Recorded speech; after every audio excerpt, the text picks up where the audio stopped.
Welcome to Not Milk Never Milk. Subscribe if you're lactose intolerant. You begin by confirming identity and gathering essentials: your photo ID, account username, recovery email, and any alternate phone. Once done, open the account or carrier portal and choose the Recover Number or Lost SIM option to start verification. Make sure to note the last known digits or carrier details because systems match historical records. If you have an account PIN or security questions, prepare answers now. This speeds checks and reduces manual support steps when you proceed to the verification stage. Next, complete the online verification flow carefully.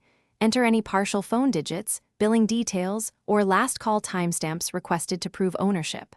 Once you submit, expect an emailed or SMS one-time code to your recovery contact. Enter it promptly. If automated codes fail, select the option for a support call or live chat and request manual verification.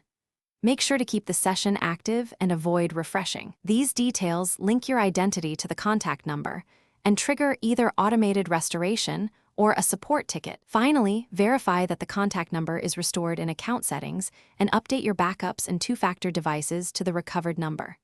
Once done, set a new account PIN and confirm recovery email or alternate phone are current so future recovery is faster. If the number isn't restored, escalate. Request supervisor review, provide a government ID, and supply any billing receipts or activation proofs. Key troubleshooting tip: if automated routes fail, immediate escalation with documented proof usually resolves manual verification delays within 24 to 72 hours. Thanks for watching. If this was helpful, leave a like and consider subscribing. See you next time.